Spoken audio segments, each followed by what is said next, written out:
Mark Zuckerberg blatantly admitted that both Facebook and the FBI interfered in the 2020 election. You're equating Facebook or Twitter with the government. It is not a public square. No, I'm not. Mark Zuckerberg coming out and saying that now we're going to have more free speech or whatever it is he's trying to say. This is not a pendulum swing. If we were actually going to see a pendulum swing in the other direction, they would keep the fact-checking program, ban the liberal news outlets, and only allow conservative outlets to fact-check posts on Facebook. We live in an oligarchy, a plutocracy to be accurate. I don't know why on the right you're not angry like I am. If the U.S. government, through Donald Trump, goes to Greenland and offers the people of Greenland a really great deal that improves their lives, I don't see why that's a problem for anybody. Elon Musk, my friend, is a cancer to democracy. For what it's worth, I think Elon is a genius. Maybe he does but doesn't care just how powerful his battering ram is when he tweets things like, "Free Tommy Robinson." Why should Tommy not be free? Today's headlines have been dominated by a media titan with a bold message on free speech and being uncensored. But we begin instead with Mark Zuckerberg, the CEO of Meta, has unveiled sweeping reforms to the world's biggest social media business, or as I would call it, a screeching 180. And we've reached a point where it's just too many mistakes and too much censorship. The recent elections also feel like a cultural tipping point towards once again prioritizing speech. So we're going to get back to our roots and focus on reducing mistakes, simplifying our policies, and restoring free expression on our platforms. Well, note that his admission that the re-election of President Trump, a man he once deemed too toxic to even have an account on any of his platforms, was pivotal. Now he's announced a partnership with Trump to push First Amendment rights around the whole world. Zuckerberg took a massive swipe at the, quote, legacy media, and the infamous fact-checkers, well, they've gone. Checkers have just been too politically biased and have destroyed more trust than they've created, especially in the US. So over the next couple of months, we're going to phase in a more comprehensive community notes system. Well, CNN's Brian Stelter said the quiet part out loud when he posted, all in line with the desires of President Trump and Trump voters, out with the fact-checkers that conservatives deride, in with more permissive rules for posting conservative opinions. Now, whether you're conservative or not, what exactly is wrong with permitting conservative opinions? The fact is that fact-checkers have always been biased, as Zuckerberg now admits, especially when it comes to President Trump. His decision to copy Elon Musk's community notes at a time where Musk is at the heart of the new administration and seemingly the whole of global politics is no accident. I like community notes. I think they're a good thing. Of course, this could all be a cynical ploy to appease the new masters that is just as easily reversed in 4 years' time. But I don't think it is. I think Trump's election is already reshaping our culture in seismic ways. If he gets his way, it might also be reshaping the global map, planting a US flag in Greenland and beside the Panama Canal. Can you assure the world that as you try to get control of these areas, you are not going to use military or economic coercion? No. And can you tell us a little bit about what your plan is? Are you going to negotiate a new treaty? Are you going to ask the Canadians to hold a vote? What is the strategy? Yeah, I can't assure you. You're talking about Panama and Greenland. No, I can't assure you on either of those two. So King Musk, MAGA Meta, and a US invasion of Denmark. Quite a lot to unpack with my panel. I'm joined by the host of the Part of the Problem podcast, Dave Smith, host of the Dean Obeidallah show, Dean Obeidallah, author and host of Pivot, Kara Swisher, and the Timcast CEO, Tim Pool. So I've got to say, an absolutely stellar lineup to kick off this panel. Kara, I've been trying to work out just how big your head may have been exploding. Feels a little loaded, Piers. It feels a little loaded. I guess it's just me. But go ahead. No. You can more than hold your. I could have 10 men up against you, Kara, and I'd back you every time. True. But I've been thinking about you because your head must have been exploding, hasn't it, the last week with all that's been going on with some of your favourite people?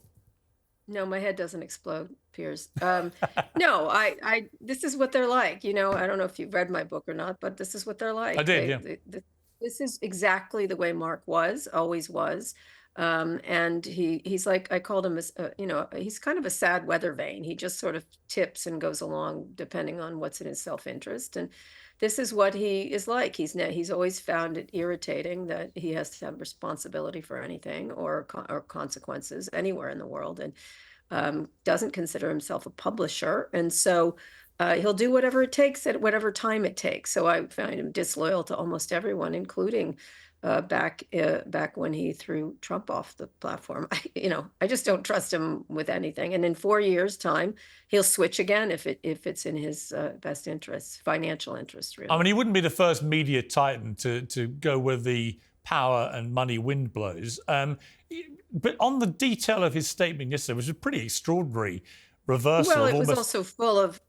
It was a little mendacious on a number of things. By the way, there are a lot of conservative fact checkers in that fact checking situation. And many years ago, he talked about how AI was going to solve this. And now it's community notes that's going to solve this. It's a multifaceted problem. And the real issue is the site is built for malevolent players and sometimes governments, sometimes people to do whatever it want on the system. It's a system that's impossible to fact check. It's a system that has no guardrails on it, and it's a system in which he uses the First Amendment when it suits him. I actually don't think he's read it, even though it's short and first. Governments shall make no law. Like, it doesn't say Facebook shall make no law. He makes rules and then he breaks them. And he says, with Alex Jones, he did that with all kinds of things. And then he reverses himself. Holocaust deniers was a good example.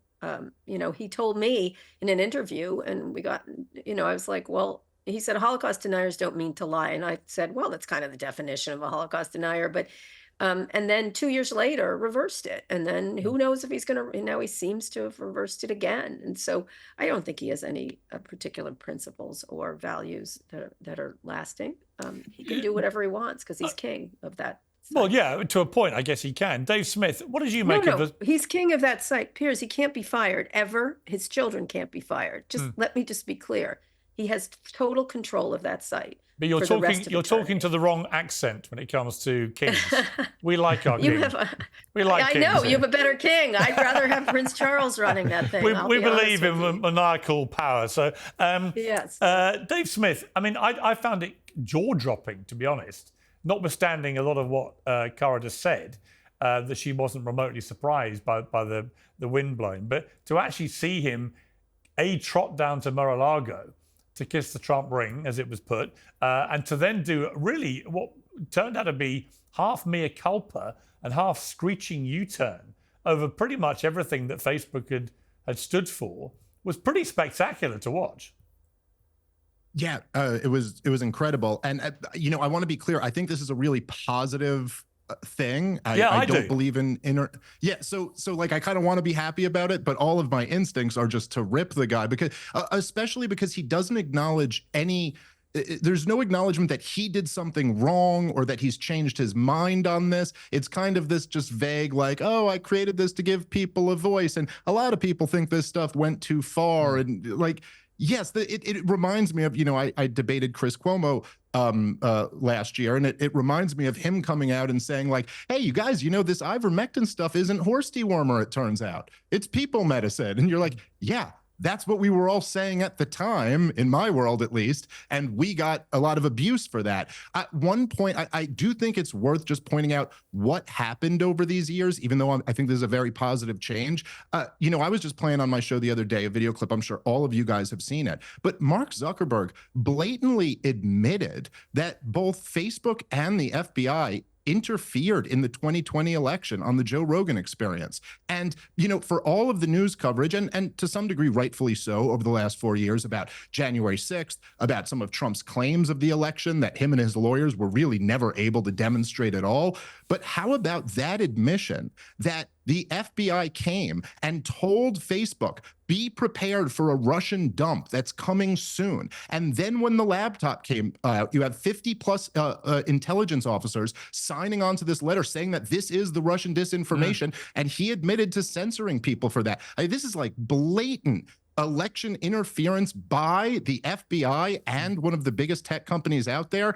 I mean, I would think if you're going to reverse that, it would also come along with like an apology and some admission of what you were a part of. He says he created the site to give people a voice. You robbed your fellow Americans of their voice in a very important, crucial point in American history. Yeah, I mean, look, I was a New York Post columnist at the time that all went down with their exclusive on Hunter Biden's laptop, which turned out to be a completely genuine story.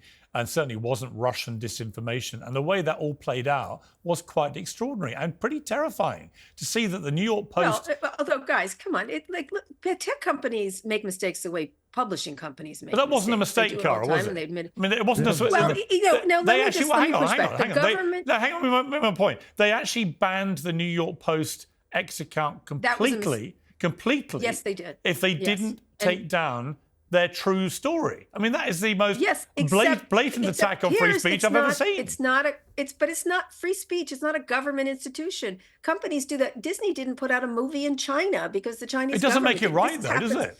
Of course not. But it's you're equating Facebook. You're equating Facebook or Twitter with the government. It is not a public square. No, I'm not. To be very clear, I certainly was not. Listen, No. I was not equating Facebook and the FBI, and I think it is reasonable to point out that a lot of these big tech companies were under duress really since Donald Trump won in 2016. All the heads were hauled in front of Congress and threatened up and down if they didn't get this misinformation problem under control. But is the claim here that those intelligence officers made a mistake and really thought this was Russian disinformation, here's what I'm saying, and is then our realized it government- was Hunter Biden's laptop? Our government should be talking. Go ahead. Tim, no, let Cara finish her point, then I'll bring you in, Tim. The government should constantly be talking to lots of companies because there are disinformation campaigns from Iran, Russia. You can't pretend that China's not all up in our grill. You just can't. You just can't. And there should be discussions between government and companies. They're going to occur. By the way, they've been occurring since the beginning of time, way back when. Go watch Oppenheimer. There's discussions happening all the time on all levels between companies. The question is, what is pressure and what is important discussions that these companies, because they are at the nexus of all these information systems, should be having, and what are the guardrails against government overreaching? I am all for stopping government overreach. I did a great interview with Edward Snowden about this issue. Perhaps the way he did it wasn't right, but what the government was doing was wrong. They fixed it. There should be guardrails around these things. The question is how it's done. But what happens is there's a fever dream on the left and a fever dream on the right of what's occurring, and it's a little less nefarious. I think that Facebook, unfortunately, occupies a far too important role in news distribution as a kind of a monopoly. And that's the problem we have going forward. It's a private company that's determining what everybody sees. And they're going to not just make mistakes. We're at the behest of Mark Zuckerberg's obviously incompetent ability to decide what's right and wrong. Or should he, by the way? Let me bring Tim in. You've been waiting patiently. Tim, your response. Free speech is a principle. When we say that Facebook, X, Twitter, whatever platform is silencing free speech, we are not talking about the First Amendment. The First Amendment protects multiple rights, of which one of those is free speech. So this constant conflation of a private company isn't violating your First Amendment. I'm not going to bring up the First Amendment. I'm going to talk about, I'm going to go on a platform, I'm going to express my ideas and share news. And if they silence me, they are violating my free speech. Now, more importantly, this argument about, you mentioned there's a fever dream on the left and the right. I want to make one thing clear. Mark Zuckerberg coming out and saying that now we're going to have more free speech or whatever it is he's trying to say, this is not a pendulum swing. This is not the weather vane. Certainly, I do believe the man is just bending the knee to whatever power structure he sees. But if we were actually going to see a pendulum swing in the other direction, they would keep the fact-checking program, ban the liberal news outlets, and only allow conservative outlets to fact-check posts on Facebook. When you look at all sides, when you look at ground news, the majority of U.S. fact-checkers had a liberal bias, and only one, which was associated with the Daily Caller, was considered to be conservative-leaning. And when numerous outlets on the right made attempts to get access through Pointer to the fact-checking system, they were denied that. So now, once again, what do we see? Real quick, too, another point. Back to the First Amendment issue, I just want to add, the government had backdoors into X and Facebook where we actually got to click the link and go to the login portal for the federal government to go into Facebook to flag posts. And there was an instance where if you said the name Eric Charamella on YouTube or Facebook, your post would be inexplicably deleted. And everybody knew that was happening. And this is real clear politics that it broke the reporting on Eric Charamella. So what we're looking at since Elon took over Twitter and turned it into X, we have consistently seen a dominant liberal or Democrat party bias on these platforms. And when the problem is, quote unquote, resolved, you get neutrality. There's been no circumstance where we have seen a right bias or a conservative bias or a pendulum swing in the other direction. So Mark Zuckerberg right now is declaring neutrality. He's not actually swearing fealty or kissing the pinky ring of Trump. Well, fascinating. Are you kidding me? Dean, Over to you. I mean, the idea that what Mark Zuckerberg is doing is part of the plutocracy. It is part of the oligarchy. They're going down there and giving $1 million each to Donald Trump, Tim Cook, Jeff Bezos. You have Elon Musk, who's been the biggest oligarch of all. They are bending the knee. They're doing whatever he wants. And I wish that on the left and the right, we could put aside politics and say we need a system where big money is taken out and the power is given back to the people, to us. And then we can fight fairly on the issues without oligarchs spending millions and millions of dollars to corrupt our elections. And on the right, you don't like George Soros? Okay, let's ban his money as well. I'm fine with that. But Mark Zuckerberg, what he's doing is bending the knee because he is fearful. He is fear. As Donald Trump said yesterday, maybe he's afraid because I threatened to put him in jail for his entire life. That's the big protect our First Amendment. The guy who threatens Mark Zuckerberg with jail for the rest of his life. A guy who threatened ABC and CBS. A man who threatened Donald Trump's Saturday Night Live. He wanted the comedy show canceled. So he is not a bastion of free speech. He is a strongman leader, a potential dictator, and they fear him, but they're about making money. So Mark Zuckerberg now is changing these rules and putting Dana White on, Trump's big buddy, on the board at Meta to make Trump happy, leave him alone so he can make more money. Same thing with Bezos, same thing with Cook. The list goes on. We live in an oligarchy, a plutocracy, to be accurate. And I don't know why on the right you're not angry like I am about the wealthy controlling our collective destiny as a people. Let's get their money out and we can fight over the issues. I'm all for that.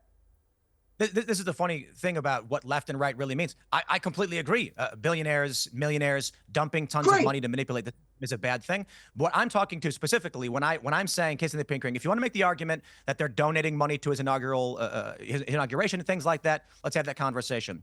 But Donald Trump, if this is Mark Zuckerberg trying to placate or please Trump, and he's settling with, I will let people speak, that's Trump accepting neutrality. If Zuckerberg was actually going to try and play this game that we had seen over the past 8 years or longer with Facebook, he'd say, you know what, we're going to bring on 10 new fact checkers, the Daily Wire, Breitbart, National Review, and we're going to give them preference and we're going to remove PolitiFact and Poynter's authority. But that's not what he's doing. He's saying, you can finally post again, which it's funny because when he basically downranked politics, he nuked his own platform, and it made most podcasters abandon the platform as a place where you couldn't do business anymore. So, again, you want to talk about money? I don't know what world you live in. All my friends who posted about Palestinian issues, about Gaza, the suffering in Gaza and the West Bank, where my family lives in the West Bank under occupation, our stuff is banned.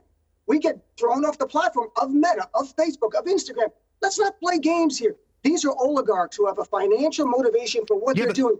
Tim, you know that. Dave knows that. Karen, we all know this. We're on board. What are we going to do about it? We live in a new Gilded Age with a robber baron. Are we going to rise up with a backlash and have reform? Or are we going to let them control our collective destiny and be their serfs? That's our question.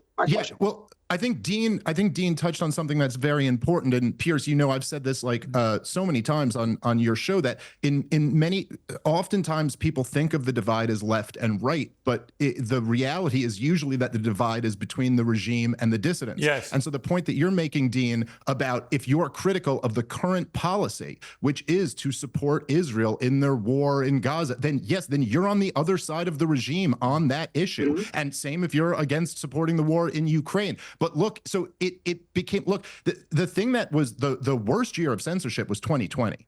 Okay. And in 2020, I mean, this is when I had a private group for supporting listeners of my podcast on Facebook that got completely nuked because you literally, I remember the video that got nuked were two doctors. This was in April of 2020 who were talking about how the ventilators were killing people. And this wasn't like an accusation of a conspiracy. Nobody was saying that like doctors meant to be killing people. And of course, the doctors realized they were right and ended up changing course. But the point is that had nothing to do with left or right. It was like, we're doing lockdowns. This is the policy of the regime. And if you're out there opposing this policy, you're going to be silenced. And just to the one point that was made earlier about misinformation from Iran or China or any of these things, I'm a libertarian. I don't like governments much anywhere. And all of them are guilty of misinformation and lying. But the point is that we were talking about our government, who were the ones involved in the misinformation, claiming that Hunter Biden's laptop was Russian disinformation. That was the lie. Yeah. And so you've got the Fox. Ironically, that was the disinformation.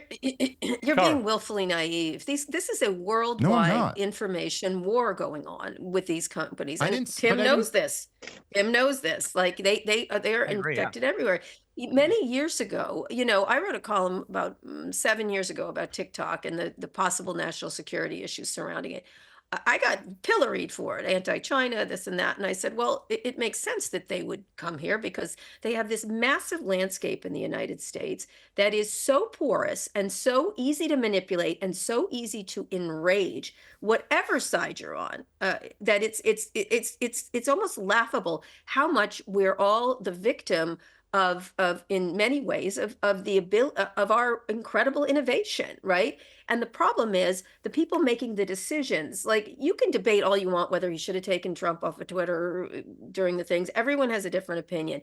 But the fact of the matter is, my issue was 2 people made that decision in our country to do that. Mark Zuckerberg and Jack Dorsey. 2 people got to decide something that is which is a much bigger debate that has to happen within our country. It is about the concentration of power at the top. And right now, Elon Musk is paying $2,000 a night to be 300 feet away, or probably more, from Donald Trump. We can't do that. We can't have the same thing. They're all handing over money, and Donald Trump likes money, apparently, from what I've read. And they're able to access and get what they want, which is no ability to have privacy laws to protect consumers, no ability to have new antitrust laws, for example, that are critical to creating innovation so both conservatives and liberals can create new media companies. They can quash us because there's so many laws that aren't passed. And let me just say, there's one industry in this country, in a capitalist society, that has everyone else has to have some regulation, some of it good, some of it bad, but every other one has to have it, except for the tech industry. There's exactly 0 laws on the books about them. And the law that exists protects them from immunity. Can you imagine? I'd like that. I'm sure Piers would like it. Rupert Murdoch would love it. But you opened this by saying I was being naive, and then just totally sidestepped my point. I think you're naive. Other things, some of which I don't disagree with. I think you're naive that foreign governments see this and think candy fucking stores. Oh, sorry, I don't know if I can say that. They say candy store and look at our country that way. That still has. How is that naive? Word, I didn't argue, but I'm still missing the naivete. I didn't argue with that. Is that we are in an information war with these countries, and if we don't understand that we have to have given that the U.S. companies are at the center of it, we have to have some way for our government and these companies to talk to protect U.S. interests, at least in the yes. But you're dodging my point. You're dodging my point, which is that the American people I'm sorry, are I got also lost in ivermectin, but go ahead. Sure. I'm teasing you. Okay. All right, fine. Well, my point is that American people are also in an information war with our own government. And that has actually been the most dangerous enemy in this information war over the last 25 years. And so the most dangerous are powerful private interests that are interested in their own self-interest. The government is not it's like when the Hollywood people are fighting with each other with the Hollywood companies. You know who their enemy actually is? Apple and Amazon and Netflix, and they're fighting with Disney. What's happening is these companies occupying every single part of our world and quashing innovation that's necessary so that many more voices can be heard. But to take it back, I don't disagree with that. Okay, let Dean jump in there. Dean. One quick thing here, Piers, and to me, banning speech is not good. To answer the speech you don't like is more speech, right? You counter it. Unless it's really inciting violence, I'm a lawyer, so at that point where it really is call for violence, that's criminal. What we need in America is to invest in critical thinking skills so Americans on their own don't believe something just because they like it. And I say that on the left, as someone on the left, my friends forward me something, I go, there are no links to any sources here. They're like, oh, it's great, they're like, yeah, but there's nothing backing it up. And you're being misled. And some on the right the same way. We get misled because we like what we're being told. If you have critical thinking skills to go, I like this, but let me go Google it. Let me go search on any other platform. Let me fact check it on my own with some reliable sources. Then this misinformation doesn't get gravitas. It doesn't resonate. We go like, we know it's BS. Dean, that's my. And Carol, these you don't look, technologies Carol, are different. Today, maybe no, but I think honestly, different. if people are taught the skills to question, then it makes it, it buffers it. It makes it. I have confidence in people. These tools are addictive. These tools are addictive. They're necessary. And they're ubiquitous. And they're also, they flood the zone with so much information that it's impossible for the human brain to take it in a lot of ways. And so it's so super. I don't believe it's impossible for the human brain to take things in. I think if you teach people, if people want to learn, if they want to question, if they're like, nope, I love it. I get this, whatever it is, Truth Social or a liberal posting, and that's it. That's life. You can't reach them. My question, look, I don't want to agree with MAGA. I don't think we should all agree in America. I think we should debate in good faith and passionately and argue with each other. That's the beautiful thing. But we shouldn't be misled. And there are bad actors at the top who are misleading good Americans. Okay, let me bring in. And one of my biggest anger with Trump is on that. Let me segue just slightly with Tim, just to Elon Musk specifically, because over here in the UK, he's been basically taking on the country in spectacular fashion, calling for our Prime Minister to be in prison, calling for the King to dissolve Parliament, which he can't actually do, backing this thug who's in prison called Tommy Robinson as some kind of Nelson Mandela figure, and so on. Now, look, I, for what it's worth, I think Elon is a genius, albeit like all geniuses, he's flawed. And one of his flaws is he's got this tremendously powerful tool now, which is his 200 million followers on his own platform. And whilst I like the fact he's let everyone come back on to X, I think that's definitely balanced things up. And I think he is genuine about his desire to want free speech to return. I am concerned that he doesn't quite understand, or maybe he does but doesn't care, just how powerful his battering ram is when he tweets things like "Free Tommy Robinson," who is, to most people in my country, an extremely insidious individual who should absolutely not be freed right now. Why should Tommy not be free? Well, because he's not the Nelson Mandela freedom fighter that most people in America seem to think he is.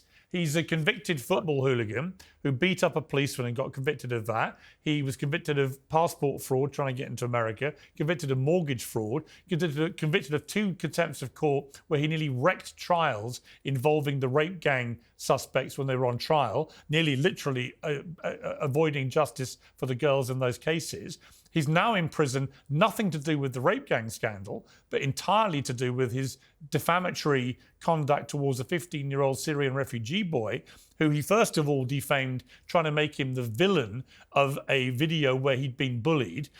This ended up with the Syrian refugee boy suing him, winning £100,000 in damages and nearly £1 million in costs, and the judge telling Robinson, do not repeat these lies. And then he repeats all the lies in a movie that he produces as a so-called journalist, and he goes to prison for contempt of court, which he knows he's committing. So on every level, you can agree with his message about the rape gang scandal, where he's been right, like a lot of people, but you can also think he's about the most despicable messenger imaginable. So Other than we that, don't believe Mrs. you. Lincoln, how is the play? This is the challenge. Right. We don't believe you because for decades... You don't believe me? What have I said was wrong? They're was wrong? facts. They're facts, Piers. It's a problem. Hang on, Tim, just to be clear, which part of my rant is untrue? So let me explain, not that I said you were wrong, but why we don't believe you. Because how long has it been going on in the UK? These grooming gangs were being covered up. As the Telegraph reported, it was covered up to present the image of successful multiculturalism, where fathers were being threatened with arrest. Then you come to me and you say all these things about Tommy Robinson. And I tell you this, maybe you're right. I have no idea. I'm not from the UK. I'm seeing this story that's been bubbling up for some time now about how your country allowed little girls to have their bodies to be, I can't even describe the things that came out in those transcripts. It's despicable, because yeah. even though we're uncensored. No, despicable is an understatement. It was torturous, I agree with you. For government. So when I see Elon say something like, this country is, the government of this, covering this up, the police covering this up. He's right. I'm sorry. And right. So when I see Tommy Robinson in the United States, and again, I'm not telling you you're wrong. I'm saying we don't believe that the attacks against Tommy are all entirely based on he's a bad guy who did bad things. You may be right. I don't know. I'm not from your country. What I see is Your country covered this up. The things that were done to these little girls, I'm going to say it. They put a pump in the anus of a 12-year-old girl to expand it so multiple men could rape her, and your country covered that up and then told me Tommy was the bad guy. And so I'm just like, look, man, I don't know. But when I heard that, I said the U.S. should be sanctioning the U.K. or doing whatever they can to remove all of those from power. I think they deserve prison for covering this up. I think, if you don't mind me saying, I think you're conflating two things, and that's my point. I totally agree with everything you've just said. But I also believe that there is a completely weird misunderstanding of who Tommy Robinson is and what he represents in America, because he's managed to position himself very cleverly as this kind of freedom fighter who's only in prison because he blew the whistle and all this stuff. So they've silenced him by putting him in prison. None of that is true. Except you did silence everyone else, and I shouldn't say you, sorry, I apologize for that, but your government was actively covering this up. So it creates a plausible scenario when Tommy Robinson is locked up over and over again, and people are like, here's a guy calling out the grooming gangs the government is actively covering up, and now they're imprisoning him. By all means, I don't know about his trials or what happens in your country. All I would ask, Tim, look, you're a smart guy. All I would ask is, I just think it would be reasonable for me over here in the UK to say to all my American friends, just go and look at his criminal record, see what he was actually convicted of and why, is it fake? And draw your own conclusions. And then I would say, then hang on, I would say, go and look at the judge's verdict in the defamation case, where you'll see a very, well, it's actually worth 20 minutes of your time. Because what you'll understand, this is what Elon Musk wants you all to do. I'm sorry, all right, Tim. Like, don't let the facts get in the way of a good story, is an expression they use in journalism. The fact that they pulled 34 charges with that beyond the statute of limitations. There is no evidence that they resisted prosecutions out of political correctness. The person who was the actual chief prosecutor has supported. No, you're well, whatever, Tim. Well, actually, to be fair, Cara, on that point, there is a growing body of thought across the board, actually, that political correctness did contaminate the local council. Hang on. Let me finish my point. Let me finish. That it did contaminate the thinking of local councillors, of the police, who clearly were corrupt in some cases, of senior government people as well, that there was a general fear that enveloped them all, that they couldn't take the action they felt they should take, because the repercussions would be they would be branded a bunch of racists. In the Times investigation by Andrew Norfolk, which I think was a terrific investigation, they counted 14 grooming gang prosecutions. In 2022, there were 35 grooming-related convictions in Starmer's last 3 years. This is Elon doing his Elon thing, which is exactly what he does. He takes a small bit of possible problem and mistakes and puts it out, and then Tim gets a hold of it and decides and conflates 3 or 4 different things together so that, possibly you could, and there was a lake, and, it's the same thing that the Loch Ness Monster. At least give me credit for my own agency. I don't get my news from Elon Musk. I get that, but it's just, this is an attempt by him. I bet my guess, I always look for whatever the business grift happens to be. They probably don't much like the Online Safety Act there at Twitter. They probably, that you have in Britain, which has controversies. Believe me, we have the same issue at COSA here in the United States. Lots of things you can debate back and forth over how it should be done, because it's a very difficult issue around kids' online safety. And the fact of the matter is, in the United States, we protect kids offline more than we protect them online, which is really quite something. It's an astonishing situation. We overprotect them offline and underprotect them online. I've just done a series of really important interviews with people at Character AI and how kids are used. I just had the Yonder CEO, where you put phones away, and the deleterious effects of that. But what's happening with Elon is he has gotten a taste of power, and he says, this seems to work here, and I'm going to create all kinds of business. Now, one, he's not a British citizen. It's none of his business. It's none of his fucking business, first of all.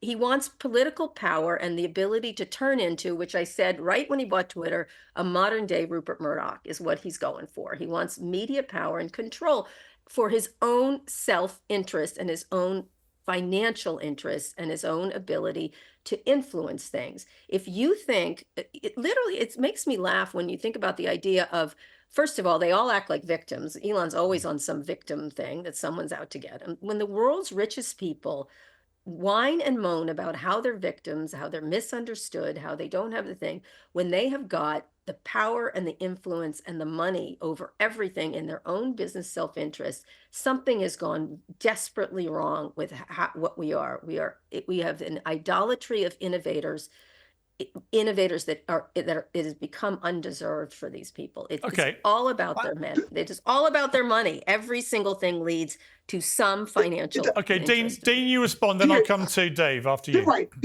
Quick thing, Piers. First of all, today you call Elon Musk a genius. Yeah. Yesterday I watched his show. You called him a genius numerous times. He's not a genius. Piers, you are a genius. He is a genius. I say that he's not a genius. Look, it's my first time on the show. I'm just kissing up to you. I do think you're a genius in certain ways. You've had success on different platforms. Elon Musk, my friend, is a cancer to democracy. That's what he is. His goal, and I challenge everyone watching, Google Elon Musk and criticism of China. And what you'll find is article after article about Elon Musk refuses to criticize the Chinese leadership. Even Steve Bannon, the philosopher king of MAGA, just said Elon Musk's paymaster is China. Vivek Ramaswamy said in 2023 that Elon Musk is a circus monkey. That's his word, a circus monkey for China. You know, you just have Elon Musk block a budget deal, according to Democrats in Congress, because they had a provision banning investments in China. And Elon Musk wants to build a battery factory and AI storage plant there. Elon Musk's biggest factory outside of the U.S. is in Shanghai. 50% of his cars come from China. This man's all about the money. That's why, Piers, he goes after Keir Starmer and Nigel Farage. But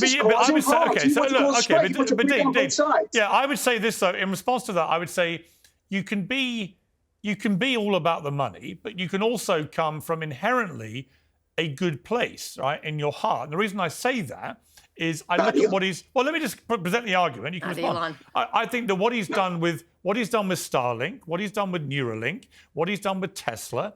What he's done with all these things, what really is motivating him? Yes, to make money, but also actually to save the planet, you could argue, from itself. I mean, I sat with him for a couple of hours in the summer listening to him talking about why we have to colonize Mars and humanoid robots, sort of thing. And of course, part of it is he's going to make himself even richer. He admitted that. But also, I just got a feeling of a guy who genuinely thinks the planet is eating itself alive and people like him have to save it. Now, you might not agree with him. No, Piers, there's one thing.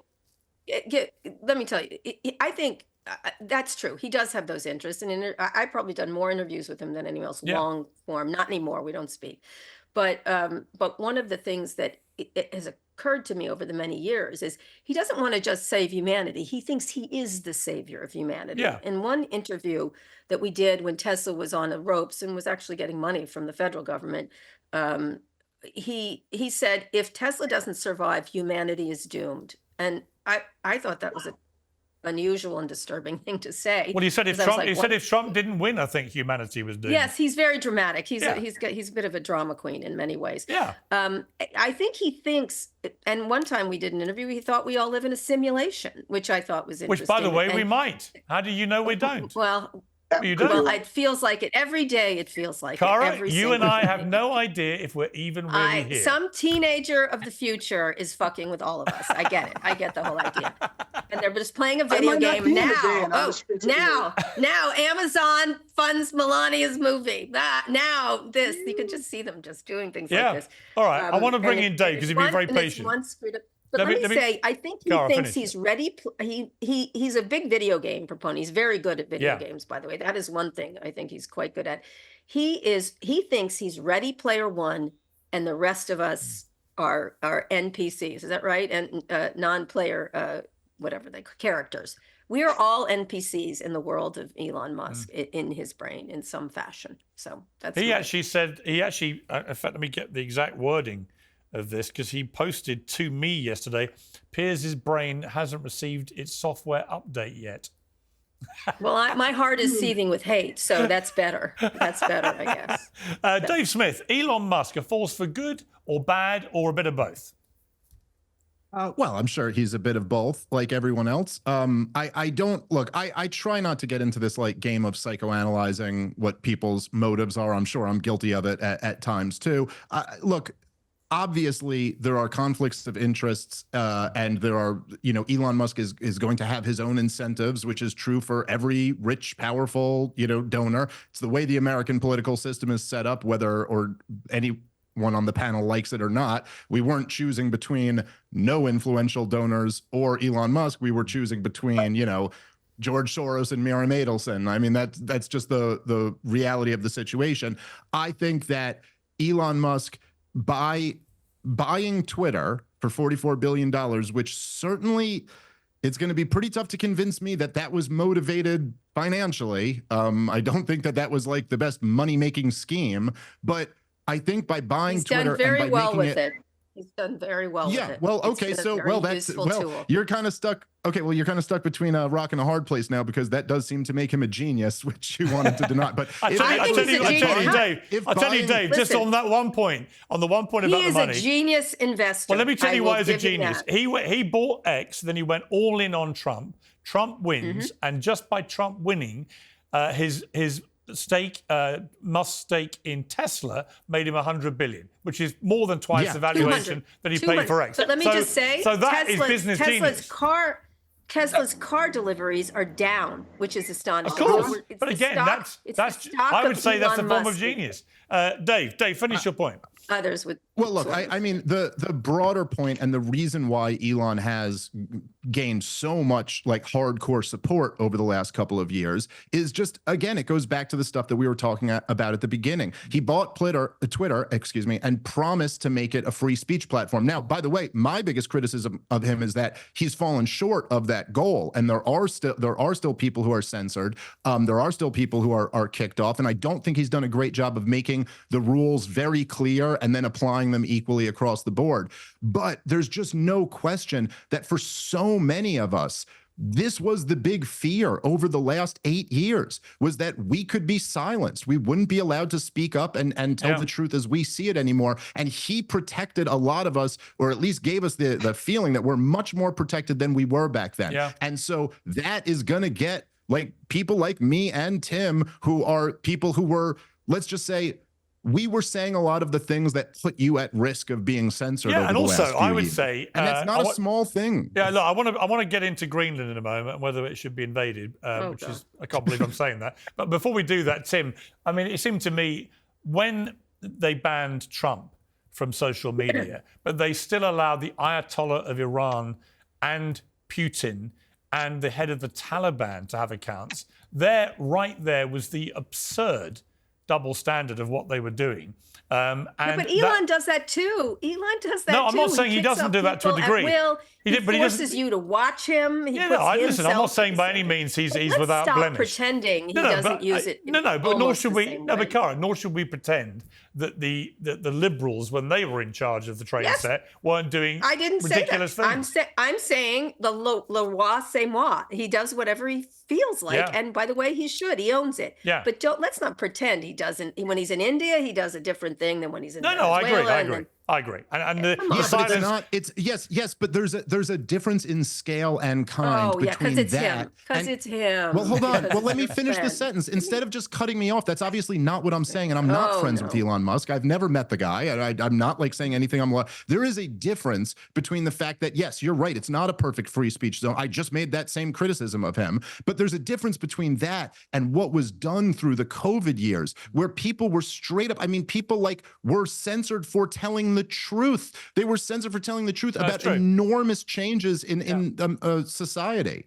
It's true. I'm afraid. I'm afraid the censorship that was going on was completely outrageous. But it's a private platform. This is I'm like, what do you? This is not a government entity. It is. It is a private platform. Very involved. But that doesn't mean you're immune to criticism. Look, Tim, we've only got a few minutes left. I do want to get into whether America should be invading Greenland.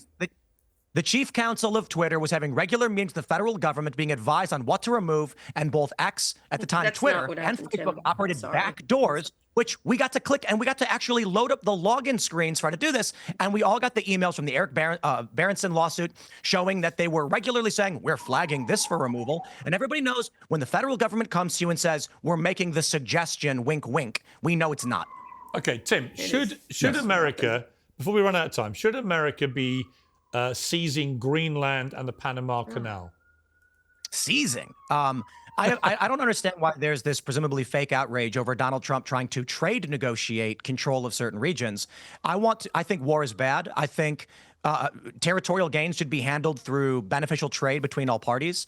If the U.S. government, through Donald Trump, goes to Greenland and offers the people of Greenland a really great deal that improves their lives, I don't see why that's a problem for anybody. The Panama Canal, I mean, we built it. There's a question about what it's being used for. It's falling into disrepair. I don't like the idea of military force. That's insane. But if Trump goes there and says, look, we're going to offer you X amount of dollars in investment, we're going to grow the region, it's going to be good for you, good for me, that sounds awesome. Yeah, Dean, I mean, is there any, I mean, I think the problem was Trump didn't rule out military force, which was, I think, an overreach, to put it mildly. But in terms of, I didn't know much about Greenland and the Panama Canal's history. When you actually look into it, you know, I saw John Fetterman talking about it. He seems to be a voice of common sense amid all the partisan shrieking these days. But actually, when you look at it, there's a perfectly sound argument why America might want to take territorially Greenland if they were up for it, and the Panama Canal. Take your First word, of all, take. with Greenland, Negotiate. if Trump was looking Hang on, at Carl, island, I will come to you. if Trump was looking for an island to take, I would recommend Aruba. I go there every year. It's really warm. It's nice. I won't have to go through customs. I hate to make it selfish. So that would be, start with Aruba, and we'll go from there. Look, with Greenland, the idea of, let's remind Americans, we bought Alaska from Russia in the 1800s, right? If we made a deal with the people of Greenland, because they have the right to choose their way, and they wanted to join America and become a state, and we can work a deal with Denmark, I have an idea, Piers, that can actually work. You make Greenland a state, Puerto Rico, and D.C. a state, all three at the same time. That's a deal. You'll get Democrats on board. We expand the Senate, 2 Democratic senators from each state, probably. Democrats will control the Senate going forward. I love this idea. Wrap it up. Here's, I think I solved it all. Yeah. Dave, Interestingly, Greenland was for Kamala Harris 83 to 13% or something like that, some number. But Cara, did you even? Cara, hang on, Cara. Did you? Cara, be honest. Did you know, Cara, that Denmark owned Greenland? Because I didn't. I did not know that. But here's the thing: they're looking for rare earth minerals there. That is, and military installations. That's what's happening. Again, I always go to business. I'm like, what's the actual business? There are rare earth minerals there that are necessary. As usual, Trump, who likes it feels like a game of Risk for Dummies. Like, I'm going to take it. I'm going to take it. It's fine to do those deals, Tim. If they want to negotiate them, people should have their own self-interest in mind and stuff like that. But he just likes to throw in these dumb, I could take it militarily if I wanted to. Like, it's so inane to do that. If you want to do a good deal, you don't send your son to take photos with your little jackets with your names on them in green. It's such a circus. And the only thing that is the circus about it is, you know, you have a state like California burning, like having very significant wildfires at the time. It makes us look so stupid. Just say we want the rare earth minerals and we want a military base for our subs because we want to counter the Russians. And over in Panama, we need that. It's a critical thing, and we need it in good shape. Just say it instead of. Well, he has to be fair. To be fair, he did phrase it collectively as these would be military. Well, yeah, but he did. I think that was the misstep. But he did say that this was all for America's security. He said it would be improved by having both, and there is an argument, indisputably, that he's right. Absolutely fine, but at the same time, misstep is a nice way of saying, like, why do that? Why create? Why not be very straight? I think politics in the future should be straightforward with the people. We want to do this and put it out as good ideas versus to create everything. Have you seen Trump? I think you know what. I want to bring Dave Smith in. I want to bring Dave in because the truth is that Trump is a bit like his 60% tariffs for China. Nobody actually expects him to level 60% tariffs. He's taking a battering ram to get what he really wants. And it may be with Greenland. He's just letting it breathe for a bit. That America may invade the place. Of course he's not going to invade Greenland, but he wants people to be a little bit twitchy. So when he comes with a nice little deal, they're like, you know what, I prefer that to an invasion. I mean, as coarse as it is, I suspect it's just Trump being Trump the negotiator. Well, I think that's right. I think this is Donald Trump's art of the deal philosophy that, like, why would I ever take coercion off the table if I have that in my back pocket? Why would I start the negotiation by taking away my strongest overt play? The other thing is that, look, like we've lived through this once before, right? Donald Trump was president for 4 years.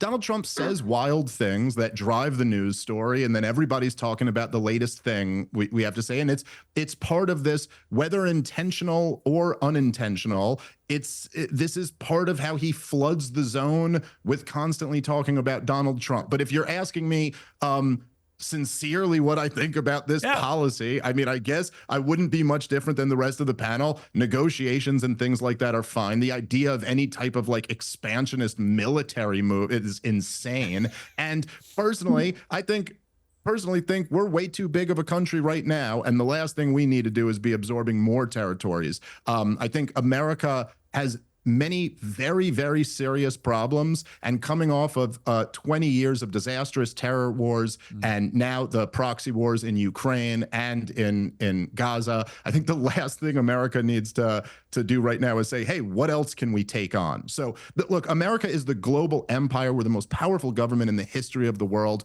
We don't need to seize the Panama Canal in order to make sure that we can do business there. There's lots of other ways that we can. You know what, though? When I read that Jimmy Carter gave it away for $1, I think it was, in 1977, I didn't know all that stuff. And actually, when I saw Trump's argument about the Panama Canal, I was like, you know what? He's got a point. Well, which he often does. Remember, Reagan did that. But Piers, Dean, I'm afraid we're running out of time. I just wanted to ask Cara one last question, which is this, because I think you're the best person on the panel equipped to answer this.